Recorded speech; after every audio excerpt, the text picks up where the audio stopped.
honestly, Skyrim might still top them all. There's something about it, and I've really, really felt the urge to play lately, even though I have so many games and some new ones that I've really been enjoying. But I thought I can have an excuse to play Skyrim if I filmed a video with it, so shh, don't tell anyone. This is some footage I just filmed playing, just going about, and I'm just doing a couple of quests. And like walking really to get to the places where I need to go. And while I do that, I will be reading you fun facts about Skyrim.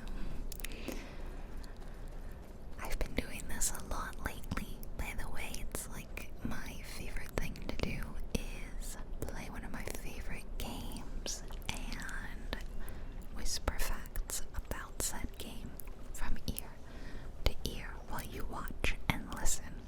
So it's like, I don't know, all my favorite things, favorite games and facts. I'm just gonna run away from those dogs. Oh yeah, there's like a lot of wolves in this video. I'll try to mute whenever they attack me, but man, there are so many wolves. Kind of forget how many there are in this game. Alright, let's see what facts we can find about Skyrim. I'm hoping that you and I both learned something new today. Alright, here's our first fun fact. The giants in Skyrim, you know, those guys, they are modeled after a real person. Wow. Jonah Loeb, who is one of the 3D artists for the game, decided to model the giants on his father. That is amazing. He apparently revealed this on Twitch and then went on Twitter to confirm it. And then it says his dad must have had a giant presence in his life. Oh boy.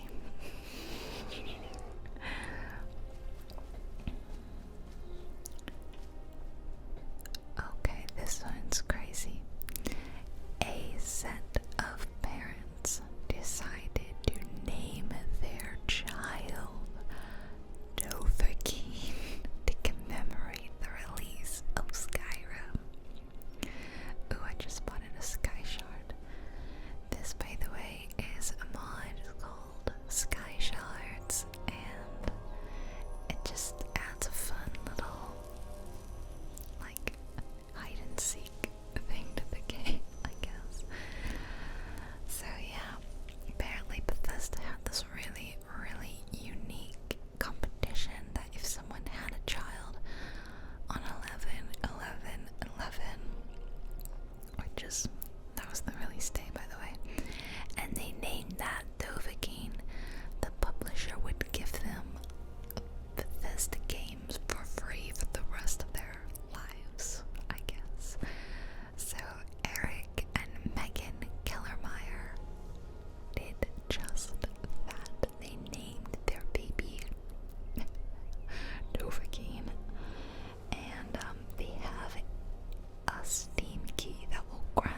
saw some Dragonblade armor. Check that out.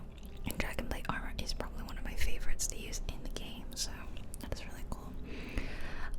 Oh wow, check this out, guys. The White Gold Tower of Cyrodiil can be visited in Skyrim via console commands. What? Cyrodiil, that's the Imperial province of Tamriel, and it was the setting of Oblivion. It's not actually featured at all in Skyrim, but apparently you can visit the White Gold Tower. There's a photo, and it doesn't look like much. It's incredibly low res. Don't get your hopes up, guys. And it's untextured basically, and you have to edit the game's files and use console commands to see it. Oh my gosh, another freaking wolf. 2 wolves. I'm just gonna, yeah. Okay. Skyrim NPC is named after a fan who died. Eric West, whose online name was Imok the Slayer, visited Bethesda offices as part of a Make-A-Wish visit, and during his trip, he impressed the Bethesda staff so much with his knowledge of Oblivion, they decided to put him in Skyrim, but unfortunately, he did not get to see the release of Skyrim, but Eric the Slayer will live on forever. And I think those of you who are somewhat familiar with Skyrim, you'll know who Eric the Slayer is, so that is a really, really lovely tribute to him, I think. Okay, I'm gonna go to a different... Okay, I'm on a different website now, so we got some different facts. I say, I'll just tell you that I don't think I've ever heard any of those things, so that was really, really cool. But this first one is something that I do know, and you may know too if you're somewhat familiar with the game, which is that wolves will literally attack you every 20 seconds. It's starting to feel that way. It's that the map in Skyrim, it shows you real time.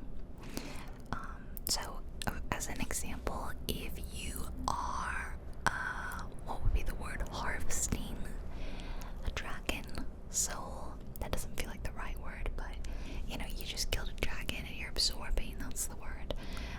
You can actually see that on the map. It shows up. So yeah, that's really cool. That's why you may notice that the map kind of periodically changes. I think that's just like how the easiest way for them to make a map. Of course, I have a mod on mine that edits the map a little bit, so I'm not sure what changes were made. Okay, so Skyrim's map, speaking of which, it's big, but it's not Bethesda's biggest. Daggerfall, the second Elder Scrolls game, had a map about 4,000 times its size. Seriously, 4,000 times. But it doesn't look great.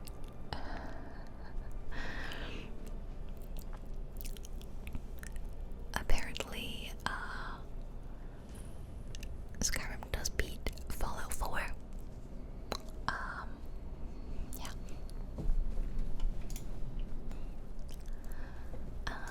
Oh yeah, I know this one too. And that is that a very familiar voice for some of you, the voice of Winnie the Pooh, is a voice actor in Skyrim too. His name is Jim Cummings, and he's a really famous voice actor. So yeah, Winnie the Pooh is probably his most well-known work, but he's also in Skyrim. He's Vignar Greymane. He's Ulfred Battleborn, so hilariously he's like the heads of both those feuding clans. He's called the Elder. He's Festus Grex.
this part of the Live Another Life mod, I believe, and it just gets the main quest set up.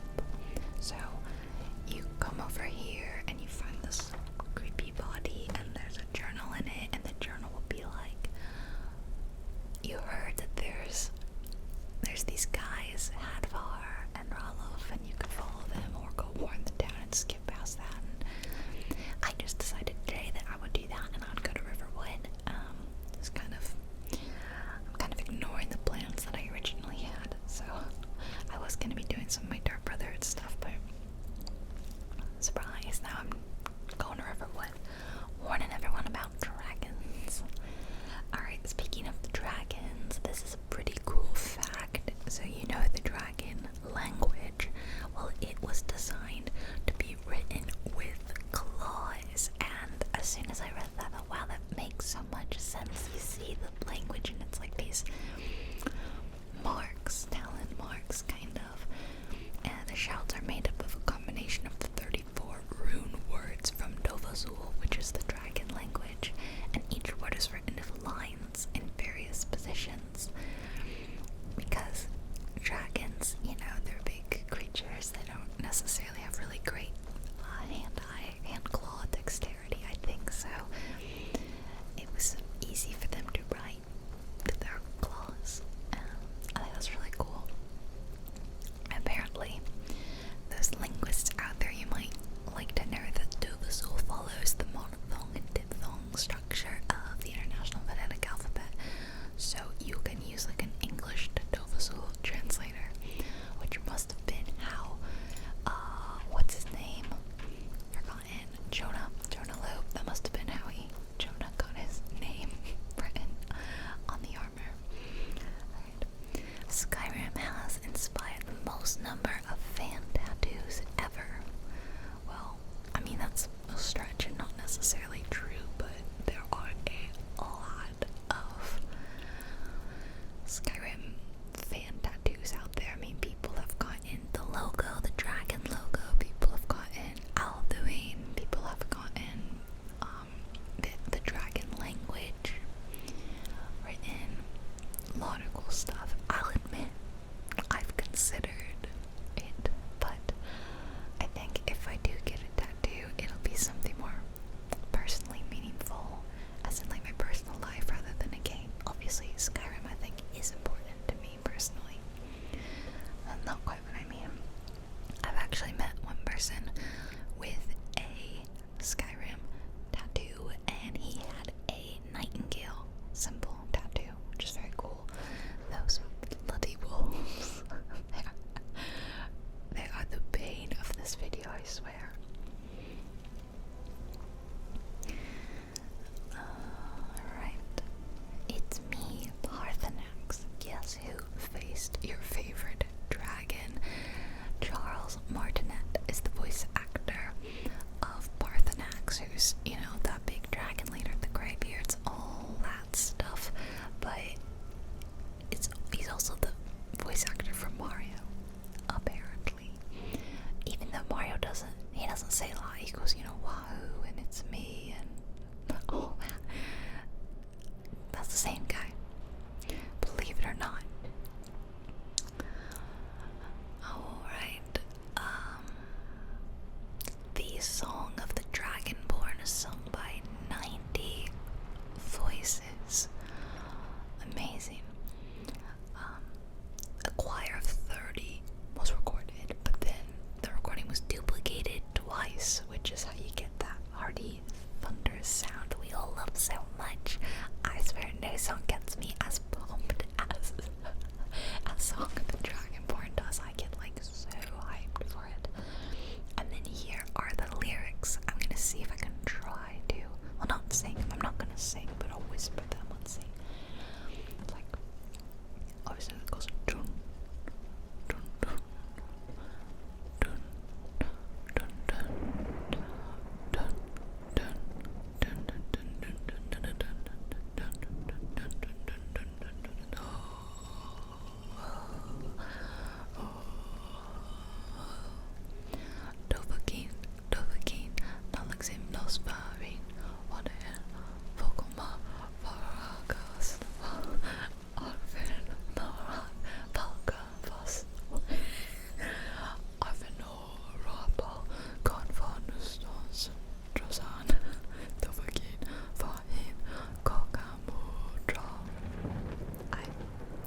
also a reference to the film 300.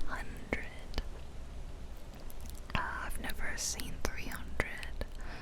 So, but apparently there's a scene, I don't know, maybe this is a bit of a spoiler for everybody, including myself, but there's a scene in it where young Leonidas goes up against a wolf in the icy tundra of Greece's colder climates, and the wolf gets pierced after it leans its whole body weight on Leo's spear. By the way, you're probably wondering what I'm doing. Like, what the heck am I doing?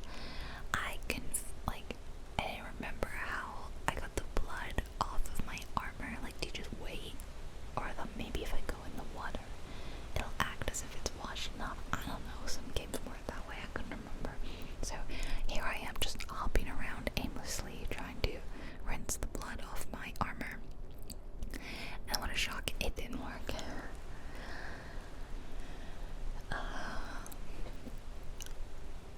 So if you travel to the south of the shrine to Perii in the Reach, you come across a human skeleton lying near the remains of a saber cat trapped between two rocks, and it has a glass sword in its mouth, and that's the reference. Apparently, I'm sure I've seen that, but I didn't get the reference.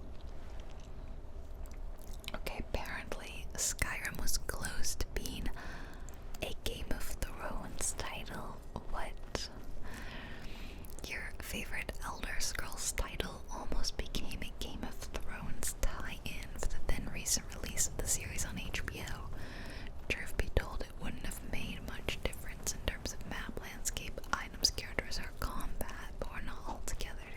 I don't believe this because it doesn't make any sense. There was already an established lore of Elder Scrolls that has nothing to do with the Song of Ice and Fire series. They're just both fantasy and they have dragons. But why would they ditch the lore and the history of Elder Scrolls to make a Game of Thrones? That makes no sense. And Game of Thrones was not out when Skyrim released. I don't know, maybe there's some little grain of truth to that, but Skyrim has a choose your own adventure storybook, yes, and it's called it's one of the oh no, not one of the books of riddles, it's Gulp and the Dragon. It's really cute. I have never quite done it because it felt tedious to do a choose your own adventure book in a game where you can only flip one page at a time.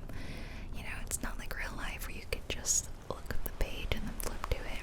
I felt like in this you'd have to go flip, flip, flip, flip, flip, and try not to read what's on the page, but I will have to go through and look at it at some point. Kolb and the Dragon, yeah. This is a cool fact, and I know I've told it to you guys in other videos, but if you don't know,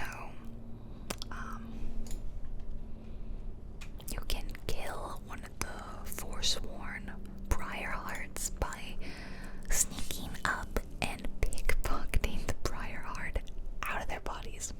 It's pretty crazy, and well, you have to succeed. So if you get caught, it doesn't make sense to me, because you think that if you successfully steal it, no matter what, whether you get caught, there would be no getting caught. They would just die. But maybe it's like the percentage isn't getting caught, it's whether you succeed. Well, anyway, I think it's pretty cool. And the last fact is that none of the dragons in the game are actually dragons. By the definition of dragon, they're wyverns, because a dragon has to have 4 legs and the wings, whereas a wyvern, the arms are the wings. It just have the 2 back legs. So yeah, these are technically wyverns, which is cool, but dragon definitely sounds way better. Dragonborn sounds better than wyvernborn. Alright, let's have some more facts, more facts, more facts.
boss, and you get the Wabbajack at the end. So if you look through my Skyrim ASMR playlist, you'll see it. But the point is that he's believed to be the protagonist from Oblivion. He mentions being at the Oblivion Crisis for that whole sordid affair, and also mentions that his position as prince is passed down every few thousand years or so. So it's not confirmed, but most people agree that he may be the same guy, having earned his new title as Mad Hatter after the events of the Shivering Isles expansion.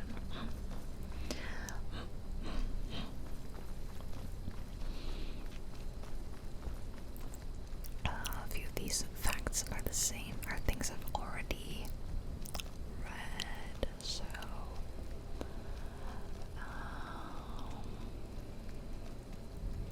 oh, here's a cool one. 7 of the 8 divines are named after beta testers of the original games. The only made up one is Kinnereth. Yeah, I guess Mara, that's pretty normal. Well, I'm now trying to remember. Mara's the only one I can think of. Stendar. I suppose it sounds like someone's last name. Debella. Huh. Yeah. Interesting. And, Akatosh is named after a player whose alias was, aka the old Smog himself. The name is also why Akatosh is a dragon.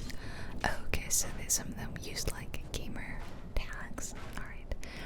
So these guys just like appeared out of nowhere, and I thought at first that it was one of those situations where you get attacked and you look at their bodies and there's like I want you to teach this person a lesson.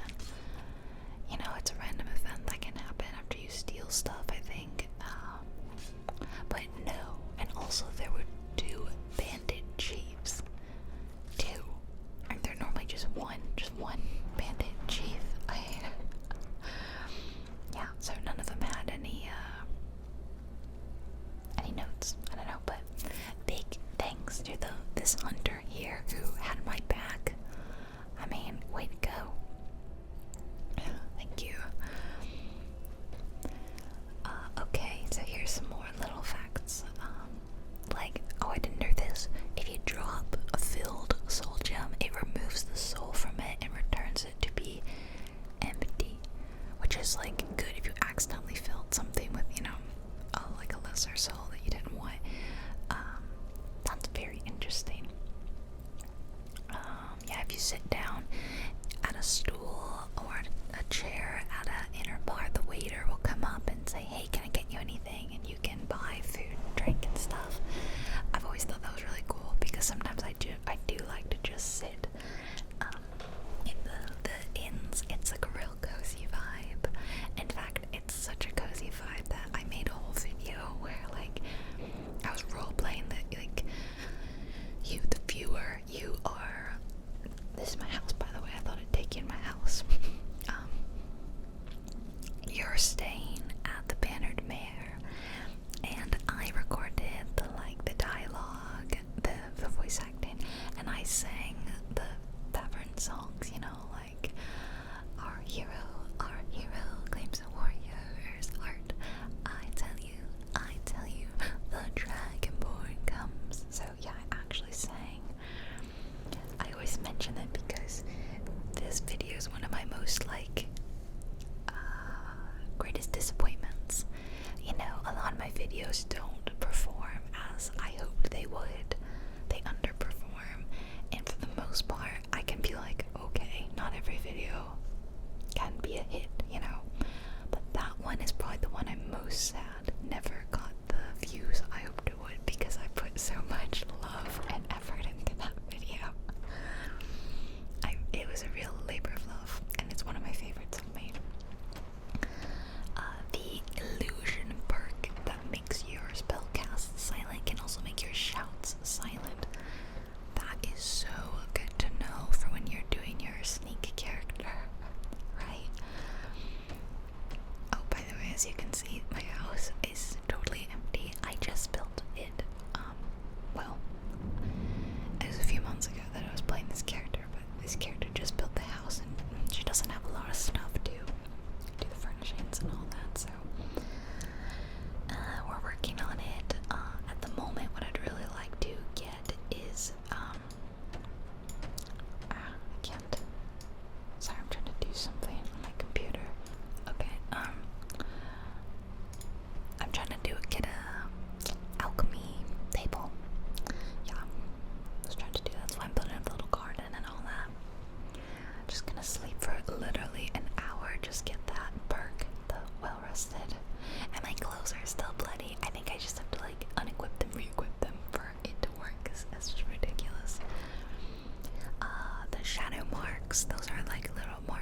faster than sitting through the pickaxe cutscene.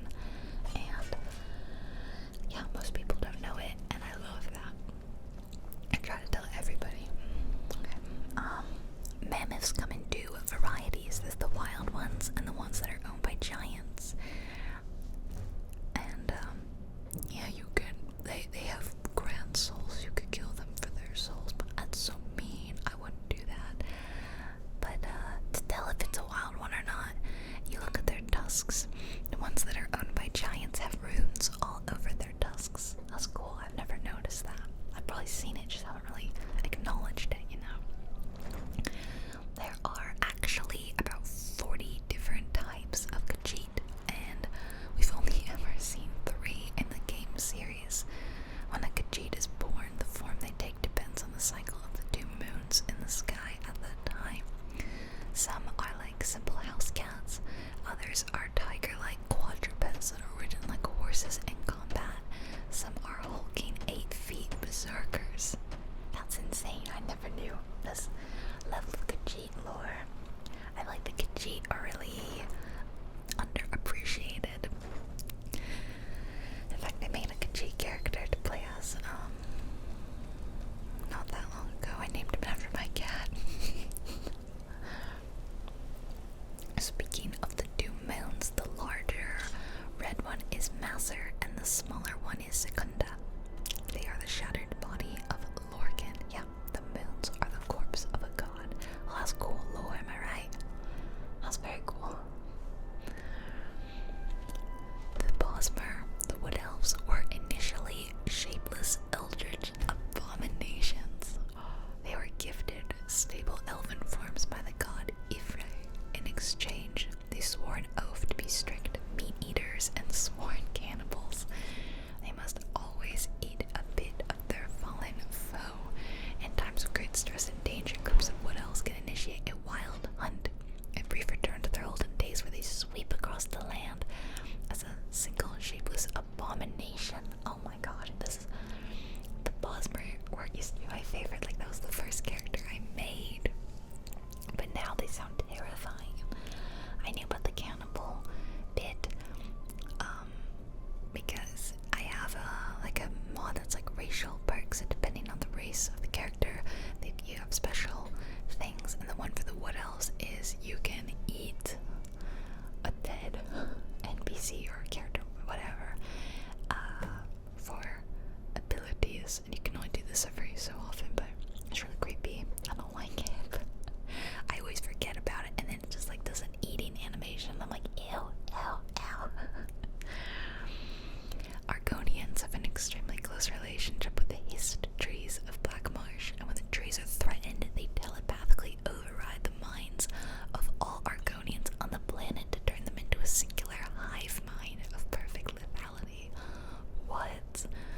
That is awesome. Man, the lore in this game is just like crazy. I feel like because Skyrim was my first game, I really don't know that much about the lore. It's cool. The orcs were created when Boethia ate the god Trinimac. Trinimac's elven followers were likewise